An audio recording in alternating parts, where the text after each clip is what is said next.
can-do attitude, love of simple gardens and decades of experience, Charlie Dimmock is one of Britain's best-loved gardeners. Looking good, boys. But the new kids on the gardening block are the Rich Brothers. We want to be the brothers that change people's perceptions of gardens. Winners of multiple medals at the Chelsea Flower Show. Oh, good turn. Amazing, isn't it? The boys have become known for their dramatic outdoor spaces. Now these two different generations of gardening are going head-to-head. I know they've got a gold medal, but I can come up with a few ideas. They're meeting frustrated garden owners across the country. The photos made it look tiny. It is, isn't it? I'm sure you've seen larger. I don't know what to do with it. And will each pitch them a design based on their needs and budget. It looks really exciting. It doesn't look like it could be our garden. The winner brings their design to life. Hold on.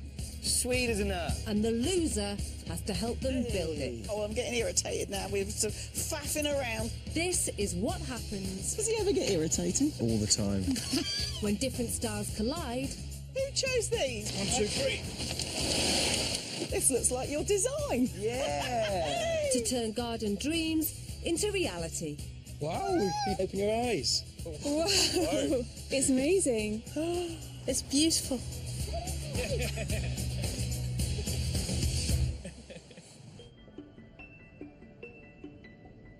Today, Charlie and the Rich Brothers have a very big garden to battle over.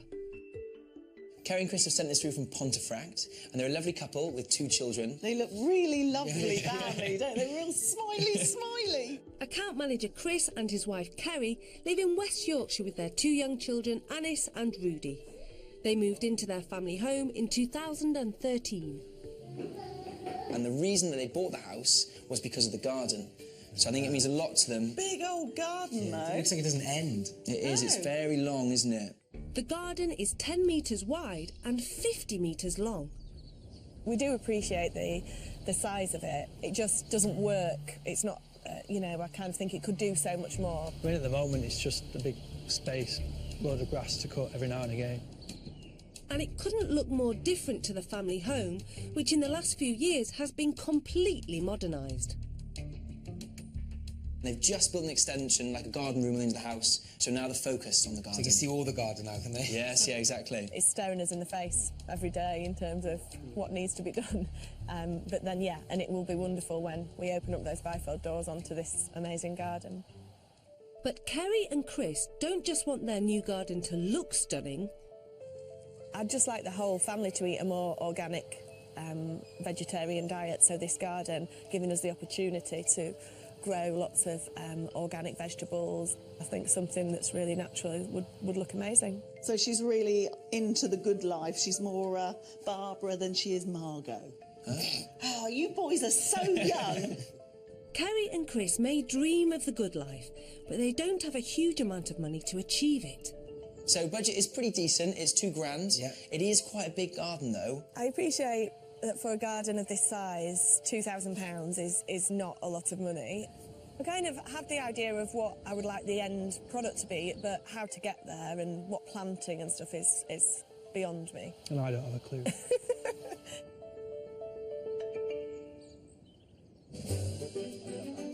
Looks pretty. But just weeks after they first heard from the couple, Charlie and the boys are faced with some unusual early spring weather in Pontefract, which is under several inches of snow. Not exactly ideal conditions for recce in a garden. Today they are looking for a hidden gem of information that might give them an edge when it comes to their design. Definitely large. Yes, it is. It's got lovely mature trees as well, so it's going to be really interesting. Oh, I've got a snowflake on my nose. No, yeah, trees are gorgeous. I have to say that tree's a little dodgy. Call that one the totem pole, don't they? I think this one's going to be a bit of a challenge with the budget. Maybe have nature on our side, maybe, for this one. Nature on our side. Well, she's really helping us out at the moment. The garden may be a blank canvas, but the boys want to see how the couple's taste in interiors might give them some clues. Oh, wow, look at this. Yeah, it's now, nice. this definitely stands out. It's a pretty funky floor, isn't it? It does. Do it remind you of anything? It does, yeah. I think Nan Graham's Yeah, kitchen. yeah, exactly. I was thinking that. Yeah, it's really funky, really 60s, isn't it? Meanwhile, Charlie wants to probe them for ideas on what they want from the garden. Fabulous view of the garden. It's sort of just right in front of you. It's going to be our garden room. I mean, having the room here has probably made you go, oh, That is absolutely it. When those doors went in, I was sitting there looking, thinking, where to start? And look at this as well, like a lovely wooden surface. Kind of retro and then nice and natural. A little bit of curves. A little bit of curves. Yeah, there's a nice balance, isn't there? Yeah. And funk, isn't it? The boys can see the couple like using natural materials and are fans of retro style.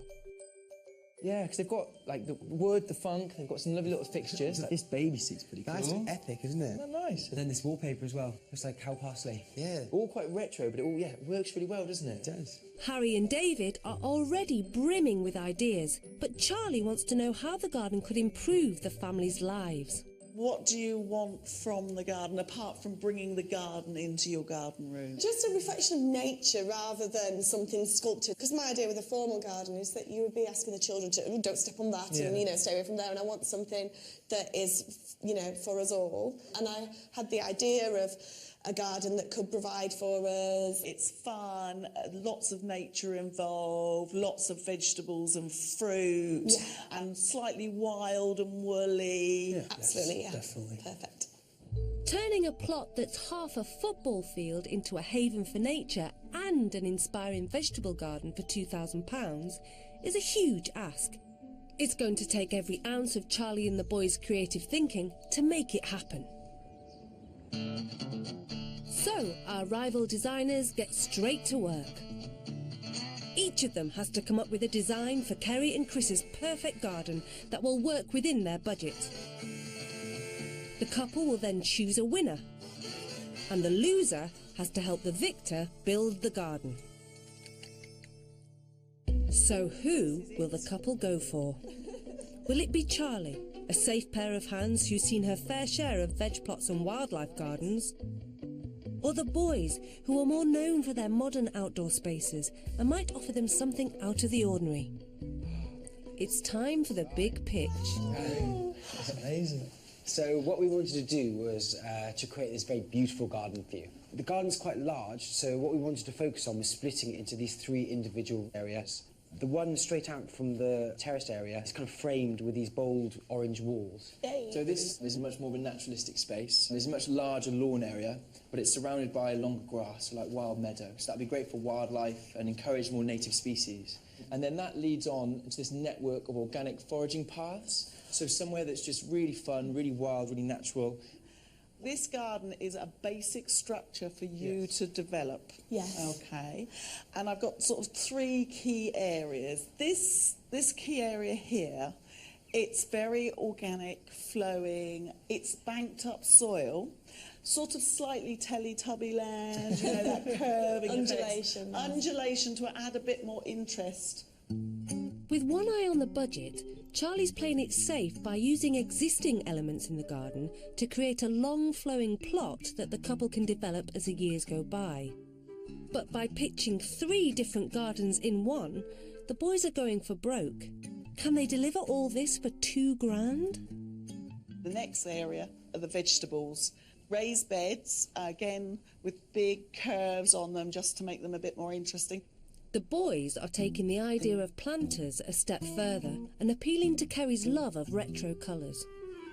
We've got 3 cylindrical raised beds. So these would be concrete cylinders that we'd paint a warm orange. And these are things that you can get the whole family orientated around, growing your own veg, picking it, eating it, bringing it into the kitchen. Yes. And then from there, it leads you into a network of organic foraging paths. So this would be a really soft, really natural area where you can plant all the fruits, raspberries, elderflower, things like that you can just pick, you can use, you can learn about. And these areas here are great for the kids as well, so they can run around, they can play hide and seek, they can make dens, and this will be a really good little natural escape for them.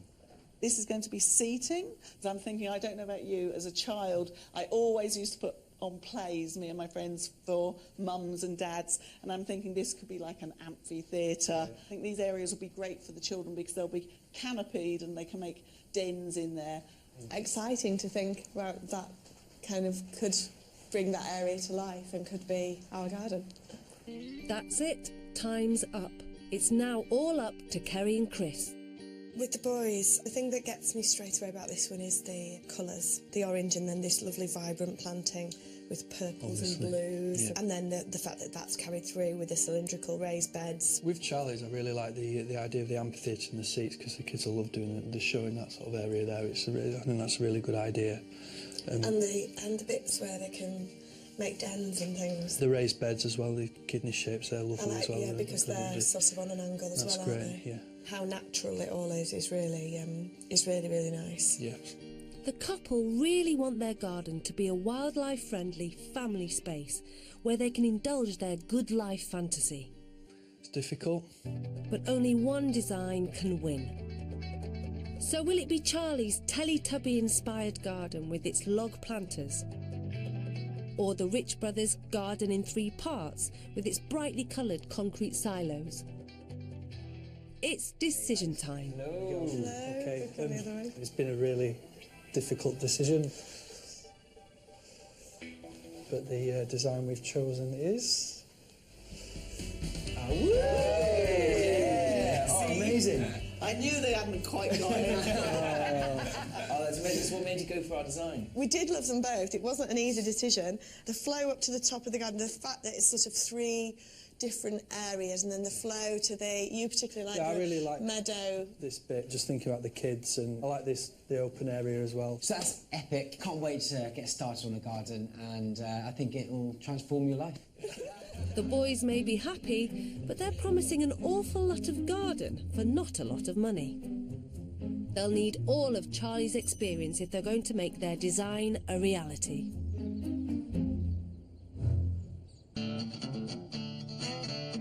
It's the day of the build. Thankfully, the snow has long gone, but the weather forecast for the next few days is dire. So there's no time to waste. While the Rich Brothers are off choosing plants for their scheme, Paul, the project manager, along with his team of landscapers, are getting started.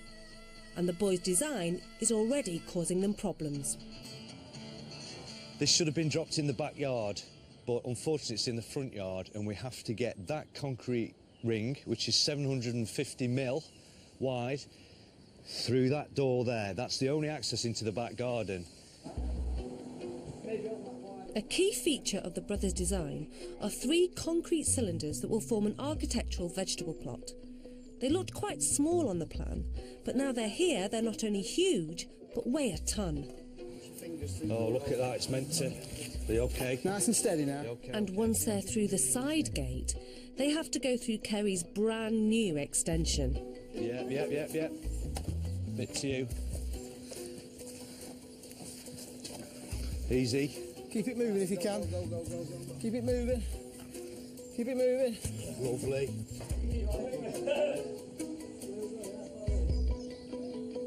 One down, just 2 more to go. One happy discovery the boys have made is that the couple had already paid for new patio slabs. So the Rich Brothers have instructed them to crack on with laying a new patio, which will instantly improve the view from the garden room. Apart from the cylinders, the other major landscaping feature are the 2 new walls that will dominate the first third of the plot. In the boys' design, the walls will create a staggered gateway from the patio to the garden beyond. But unlike the rugged natural style used in the rest of the garden, they'll be finished with a smooth layer of render. Unlike traditional brick or stone, rendered walls have a smooth finish, so they're often used in modern gardens. They're cheaper than brick or stone and are easy to paint, and are ideal for integrated seating and raised beds. The boys sold their design on the feature walls being painted retro orange. It's a bold move, and time will tell whether it works.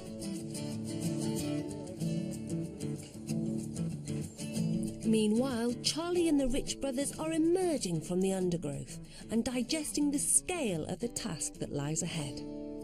So nice that there's not 4 inches of snow over the garden. I know, but I think now we can see the actual challenge ahead of us, can't we? I think that's the issue, isn't it? With larger gardens on a smaller budget, it's a really challenge to give it some impact, make it look like something. Like concentrating the planting. Yeah, definitely that lower area there, just outside of the kind of living room. Yeah. It's kind of key just to kind of sometimes just pick a point and do it well. Yeah, so I think that's what we're going to do, isn't it? Well, I think the first thing for us to do is maybe get marking out the shapes and stuff. I've got my weapon of choice, so let's go. Come. Yeah. But before any spraying can be done, Paul and the landscapers need approval from the bosses on the position of the concrete cylinders. Good work, guys. Paul, you must be in charge because they're not quite in the right place. They're pretty close to where we need them, I think. They are pretty close. Really Yeah. close. I think they're going to have to move. Okay. Well, there's enough of us to do it, so let's... Not those kind of muscles, Oh, exactly, yeah. Got my spray can. I'll mark out where they're going. Right. And when you're in charge, you do the spraying whilst others do the lifting. Because there's 3 concrete cylinders, it's really nice to kind of play around with their relationship with each other. Because they're not only raised veg beds, their function, they're also a piece of sculpture. So it's really key where they go, their layout, and especially with the lay of the land, they really need to work with that angle. So tilting these on their side and kind of playing around with their form kind of takes them away from being a veg bed, like a traditional veg bed, and much more like a bit of sculpture or a bit of art. One of the key issues with a large garden is that small features just disappear. Big pieces of sculpture can cost a fortune, but these concrete silos will make a big impact without blowing the budget. What's great about these is they're actually a really cheap bit of sculpture. So these ones will be about £60, is it, Paul? Yeah, about £60 those. And then the bigger one a little bit more. Just over £70. So they're really interesting, really cheap, and with a lick of paint, they'll look really cool. One of the benefits of Chris and Kerry's plot is that there are a number of mature trees dotted throughout it, and they're all in good condition. Except for this one. The boys want it out, and because they're busy designing, they've delegated the job of telling Kerry to Charlie. Kerry, do you have much love for this tree? No, I feel sorry for the poor thing. but Yes, it's obviously got a few problems in life. This bark's come off here and around there, so it's just going to keep dying back. I see you've been cutting the dead stuff out, but it's just going to keep doing that. So we're thinking of doing a bit of upcycling with it. Right, Andy, have you got your chainsaw handy, mate? Yeah. Stand back. If you want to cut down a tree in your garden, do double check with your local authority that the tree doesn't have a preservation order, and, if possible, cut it down out of the nesting season. I want you to go now. Yes, bye-bye, bye-bye. Meanwhile, on the other side of the garden, the concrete silos are still not right. Perfectionists Harry and David are happy with the location, but now they aren't quite at the right angle. Which way is he going to tilt this one, Harry? That one we want to be kind of across. Yeah.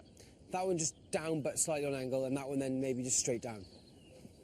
So all I'm doing here is I'm just marking with the spade around the planter while it's in place, so then when we move it, then we can quickly dig out the soil and then put it down on its tilt. These are very heavy blocks of concrete, so if you're going to buy something similar, you might need some muscle. With the boys' backs turned, Charlie's got an idea of how she can recycle the old tree to make a new feature in the garden. But first, she needs some evenly cut logs. It's no good running away, Andy. Are these metric 2 feet, are they? Yes. Boys 2 foot. Yes.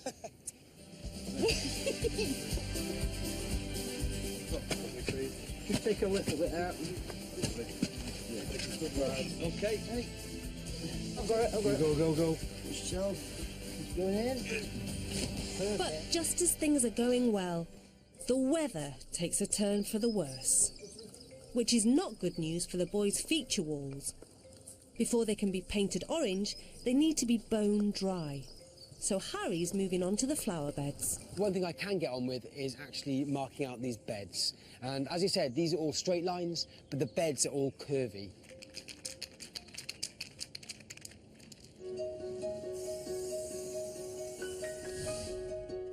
Creating large flower beds is a simple way to break up the long lines of a rectangular plot. and curved beds work against the straight shape of the plot, drawing the eye away from the boundaries.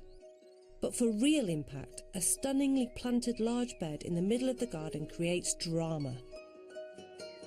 Not only does it break up an expanse of lawn, it creates twists and turns that entice you to explore the garden further.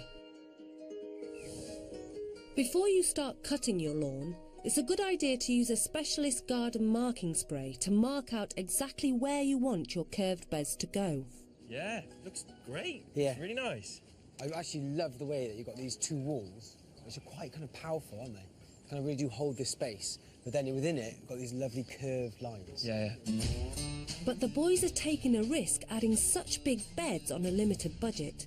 They'll need a lot of plants to fill them, and plants cost money. So Charlie's helping them out.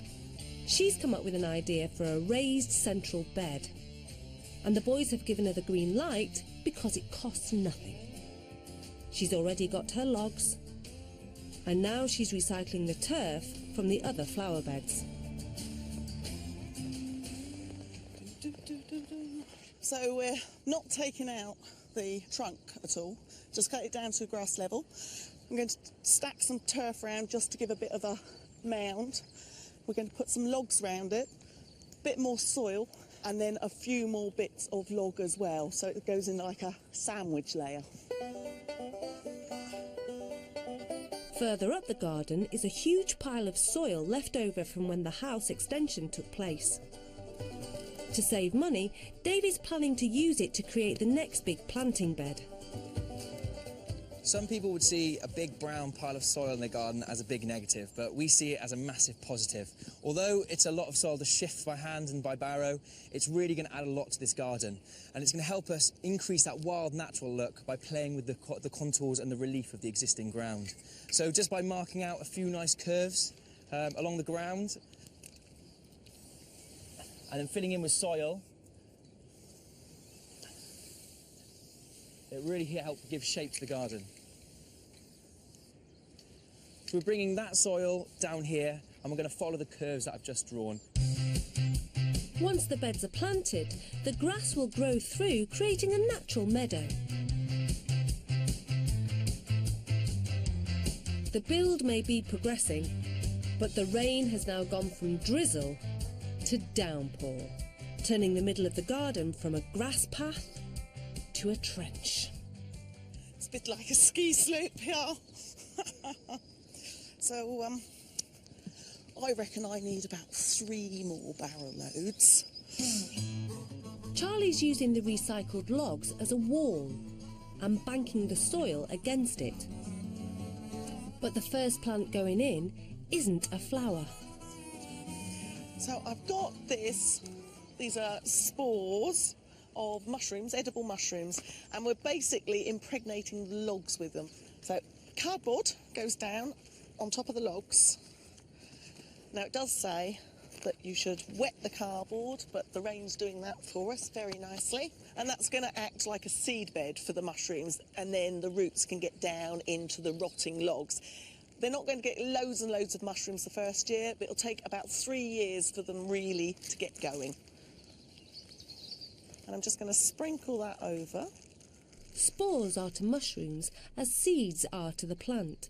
In a damp, well-ventilated area like this, they'll happily sprout for years. This added feature by Charlie should be a hit with Kerry and Chris, as they're keen for their children to get involved with the nature around them. So this will be a great area for the children to go on a mini beast hunt, because beetles and wood lice and lots of insects love piles of wood. I mean, look, we've even got some already. There's some lice in here. So it's a great place for them to come hunting for bugs. And of course, if you get insects in the garden, you're going to get lots and lots of birds as well. Charlie may be doing it on the cheap, but it's the front part of the garden where the boys have invested a lot of the £2,000 budget. Rolling, rolling, rolling. Oh, this is always our favourite part, kind of planting up a garden, because we've got the structure here already, and now we're going to go and plant. You've really got to think about longevity within a planting scheme. It's really easy to go just down to the nursery and pick things that are looking great now, but it's really important, you've got to look to the future, and you've got to plant a scheme that's going to give you lots of interest all the way through the year. They're concentrating most of the planting in the 2 beds visible from the extension window.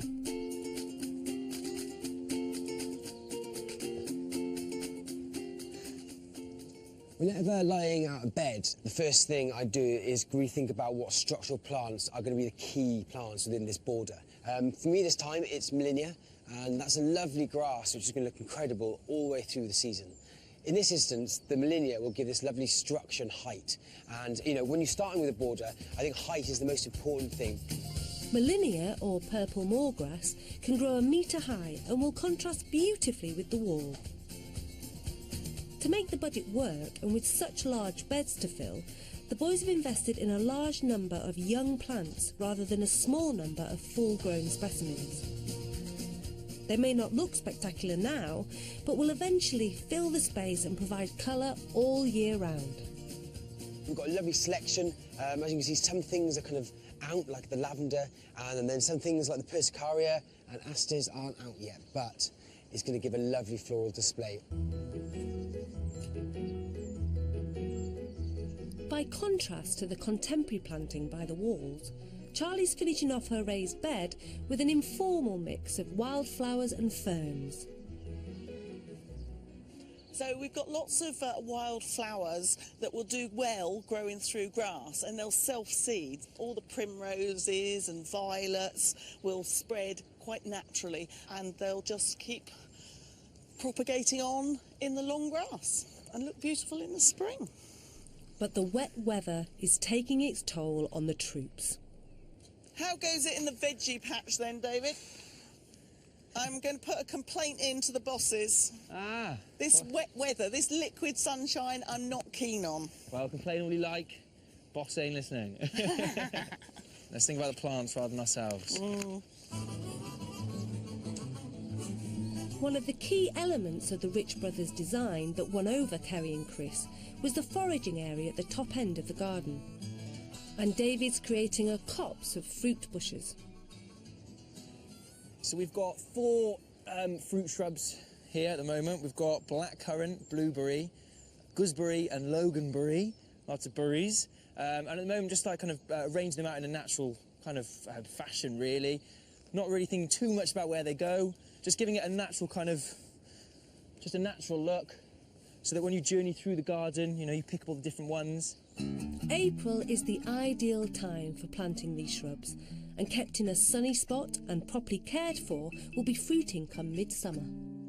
Charlie's foraging too, but not for berries. Having won over the boys with her raised bed, they've now given her another challenge. It's lovely that the garden backs out onto the countryside, so it sort of gives you views, and also the wildlife can easily get into the garden. And I'm on a bit of a collection of materials. I have a little plan for these cow parsley stems. One thing Kerry and Chris were very keen on was to encourage wildlife into the garden, and Charlie's come up with another low-cost idea, using old clay drain pipes. Just right. So these are old clay land drains, and back hundreds of years ago when I was at college, we actually had a lesson on how to lay them, but I'm using them to make some bug hotels. So I'm basically stuffing them with, these are the prunings off of the hedge that Chris has cut down, and then some with soil, and then we've got some that are the canes off the raspberries. But this will make lots of different environments for insects to crawl into. And this is cow parsley, the old stems, which I've collected from outside. See, they're hollow, so absolutely ideal. And I think they look quite good. In an average garden, there can be over 2,000 species of insect, and one of the best ways to attract them is with a bug hotel. Whether it's giant circular gabions filled with stones, bottles and earth for attracting creepy crawlies, a stumpery planted with ferns which stag beetles love, or insect apartments with tubes for solitary bees, The right environment will have your garden buzzing with nature in no time. Charlie's keen for bossman David's approval. Hey Charlie, what's going on here? Look, do you not like these? These are amazing. They look great, don't I they? love them, they're really, really cool. They almost look like a bit of art. They're amazing, well they're kind of like the logs. Yeah, where do you want them to go? Well, maybe underneath the tree there. Yeah? Yeah, I With think the that'd log? be really nice. Yeah, So it's all- just in front of the log maybe. All right. Some nice little habitats I for them quite all. like this as well. Just sticking up like that. Just stuck up like that. I quite like An that. outside vase. Yeah. Oh, hello. Like that. How do you feel about that? No, perhaps not.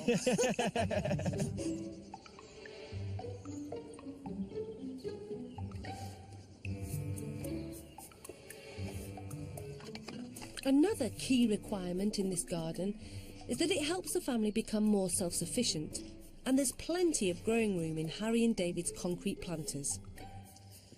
Right, Paul, we've got the veg beds to plant up now. What are we starting with? Well, we've got some fantastic courgettes here. This is a lovely yellow one. Oh, nice. Yellow look nice against the orange, won't it? It's going to be absolutely superb. Obviously, it's very small at the moment, but in a few months' time, it's going to have huge, great big leaves on it, and it'll be trailing over the side. Nice. And hopefully the fruit will really look fantastic. Beautiful. So it's a good idea to plant them on the outside of things so they don't swarm the rest of the veg. It is really. They're going to get very big indeed, yeah. So they need to go just about there. Nice. And then we've got some carrots. We've got some lovely carrots here. Obviously, we've got a really deep container as well, so the carrots can hopefully will get some really long carrots. Some show-winning carrots. Yeah, can't guarantee they're going to get all the way down to the bottom, but Oh, it's going to love its little home there. yes, I think they'll enjoy that in there. David's companion planting, adding vegetable plants that will help protect their neighbours in the same container. What do I smell there? Oh, garlic. Oh, garlic. We've got yes, garlic that's here the as well. next, right. So garlic's great, and it attracts the hoverfly, and that's great at getting rid of pests. Yeah, no, It's on that's, top of things. that'll really look after the rest of the crops, hopefully. Yeah, right. We've got these beautiful beetroots here. What's so nice about the beetroots is they've got a really lovely foliage and a deep red veined stem as well. So this will link with the garden theme. And what's so nice about this is it's just experimental. It's great for the kids to get involved. They can plant up different vegetables. They can change them up each year. They can bring in herbs. And it's just a chance for them to really discover and explore gardening, really. Whilst David enjoys the relatively clean job of vegetable planting, poor old under-gardener Charlie's back in the mud again. The boys have given her the glamorous job of planting the fruit bushes. Now, the boys want this to be long grass with some nice gooseberries in. Now, we want the gooseberry bushes to actually establish properly. So I'm taking out a big circle of grass. That way, the grass won't take the nutrients and moisture away from the bush as it's rooting down. Once it's mature, so after 2 or 3 years, it doesn't matter if the grass does grow back underneath it. They do say that if you leave the grass there, it reduces the growth of the plant by up to 1/3. So if you have got a big apple tree and you want to slow its growth down, leave the grass right up to the trunk. The rain has finally let up, which means that the concrete vegetable containers can at last be painted. The boys are using orange, partly to make them stand out as a feature, but also as a vibrant backdrop to the planting.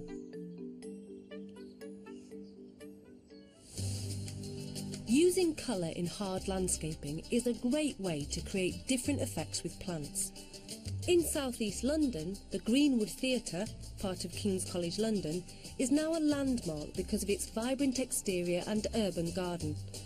The garden was commissioned by Adolfo Harrison from Cityscape Design. I think in London, whenever anybody uses colour, it's because they've got something to say. It's not something we really associate with these kind of grey, busy urban streets. This was always going to be a challenging site at the best of times. It's very loud, it's very busy, there's a lot of architecture going around, and before it just got lost. Colour allowed us to compete with that. All of a sudden it gave the building the confidence that you'd expect from a theatre. The bold use of orange, pink and blue not only allows the building to make a statement, it also has a dramatic effect on the garden that surrounds it. There's this whole world of plants that as garden designers, we don't necessarily use, because they might not be fashionable, plants which some of us might actually think are gaudy sometimes. Here they become stars, they really do. What could be just an ordinary hanging basket has become an interesting focal point. And evergreens and trees that would fade against grey make a bold silhouette against the vibrant colours. One of the successes of this garden has been how it doesn't matter what the weather is, whether there are clouds, whether it's morning, whether it's turning into evening, the colours are always working, but they're always changing as well. So yes, it's lovely when it's bright and sunny and it looks spectacular.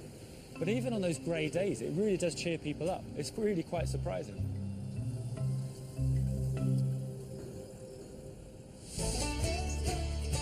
Back in Pontefract, the rain may have passed, but Kerry and Chris's garden is looking rather soggy. And so are the team. But they're battling on.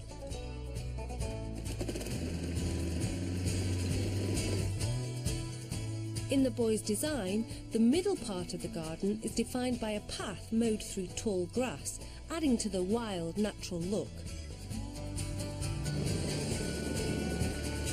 The grass may be sodden and not exactly meadow height, but Dave is creating a guideline which Chris can follow when the ground dries out.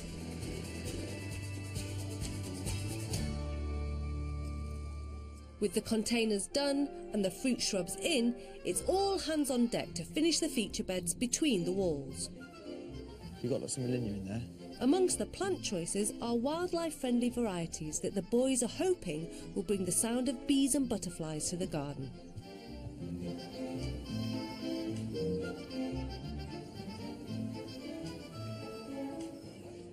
Here I've got scabious, and this is great for butterflies. It's one of the best plants, they love it. It's got a nice flower at the moment, so if we're really bringing in the wildlife, it's a key plant. Colour and access are the keys to planting for wildlife. Purple is one of the colours bees can see, so lamians, alliums and sea holly are all favourites. They also prefer single or tubular flowers, as the nectar is easier to get to.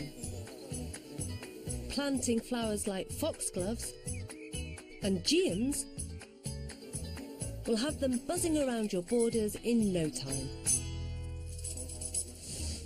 Not true butterflies in this bed. The boys are clearly happy with the way the garden's turned out. Charlie, we've got these here, the heucheras. All right. Let me just check them. The white cloud. Do they plant themselves? Yeah, they'll jump right out, wiggle in. Yeah, they'll dig the hole. Yeah. But after planting all the fruit trees and a raised bed and building a bug hotel, the undergardener has finally had enough. I'm just muddy now and look like I've got really greasy hair, but the garden's looking nice. This garden build has been a battle against the elements. We've had sun, we've had snow, and an awful lot of rain.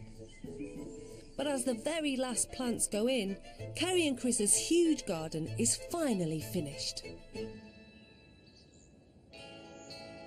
For £2,000, it was never going to be possible to completely transform this 50-metre plot, particularly in the driving rain.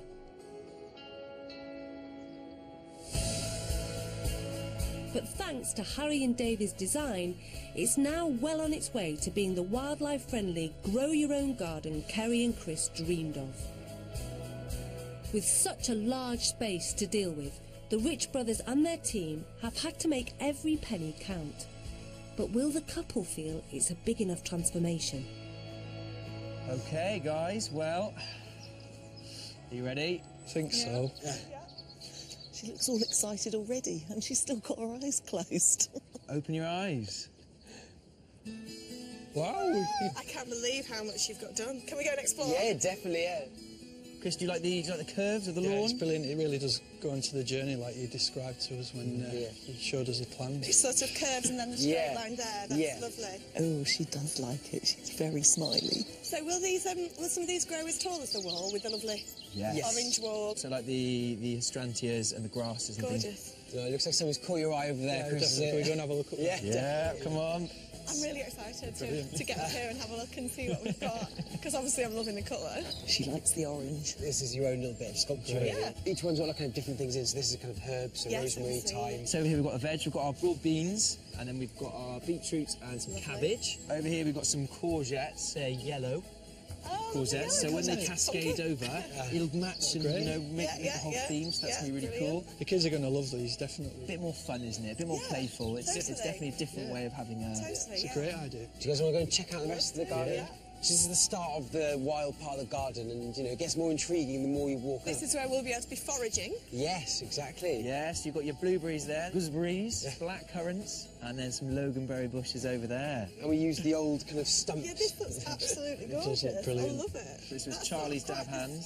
I love it. It's sort of quite sculptural as well, great. in a natural way. Yeah. Still smiling. Charlie's also planted loads of kind of British native plants here as well. So we've got our snake's heads, we've got the primulas, some violas, and then some ferns as well. They'll just sell seed and we'll have more and more and more. Yeah, exactly. Gorgeous. And then this is what we've done with the pile of earth that was just a kind of useless mound. Pile of earth. Yes. We've just created a little bit more contour. And when the grass is a lot taller, it's going to really define these shapes. Makes you feel like you're on a kind of nature walk. So do you feel that this garden has achieved a brief? Absolutely, yeah. Brilliant. Yeah. And it's kind of solved my problems of not knowing where to start with something this size and what to do. So, yeah, amazing. Thank you so much. Really, it's been It's a gorgeous. pleasure. It's gorgeous. It's a miracle transformation. Luckily, we've got a good team. Yeah. Plenty of wheelbarrows, plenty of willing people. It's amazing. The boys are relieved that Kerry and Chris feel they've got their money's worth. And just a few weeks later, the sun is shining. And the garden is already coming into its own. The concrete walls have finally been painted, creating a dramatic retro-inspired entrance to the garden, all for just £350.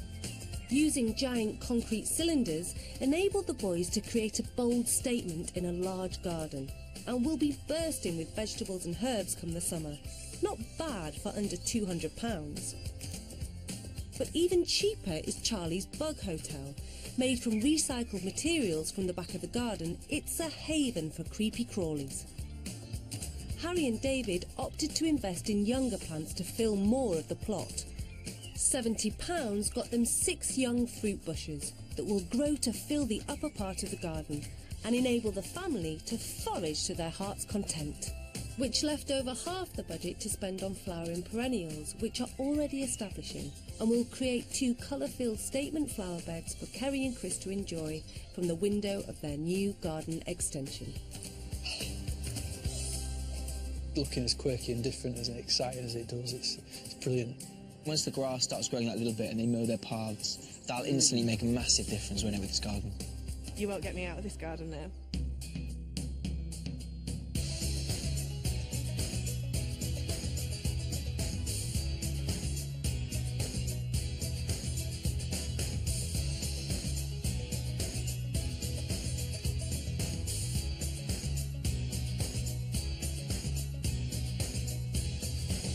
Can-do attitude, love of simple gardens and decades of experience. Charlie Dimmock is one of Britain's best-loved gardeners. Looking good, boys. But the new kids on the gardening block are the Rich Brothers. We want to be the brothers that change people's perceptions of gardens. Winners of multiple medals at the Chelsea Flower Show. Oh, good turn. Amazing, isn't it? The boys have become known for their dramatic outdoor spaces. Now these 2 different generations of gardening are going head-to-head. I know they've got a gold medal, but I can come up with a few ideas. They're meeting frustrated garden owners across the country. The photos made it look tiny. It is, isn't it? I'm sure you've seen larger. I don't know what to do with it. And will each pitch them a design based on their needs and budget. It looks really exciting. It doesn't look like it could be our garden. The winner brings their design to life. Hold on. Sweet as a nut. And the loser has to help them build it. Oh, I'm getting irritated now. We're sort of faffing around. This is what happens. Does he ever get irritating? All the time. When different stars collide. Who chose these? 1, 2, 3. This looks like your design. Yeah. To turn garden dreams into reality. Wow, open your eyes. Wow, it's amazing. It's beautiful.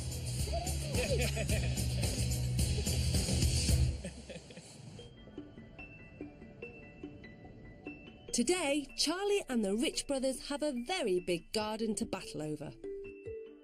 Kerry and Chris have sent this through from Pontefract, and they're a lovely couple with 2 children. They look really lovely family, don't they? Real smiley. Account manager Chris and his wife Kerry live in West Yorkshire with their 2 young children, Anis and Rudy. They moved into their family home in 2013. And the reason that they bought the house was because of the garden. So I think it means a lot to them. Big old garden, though.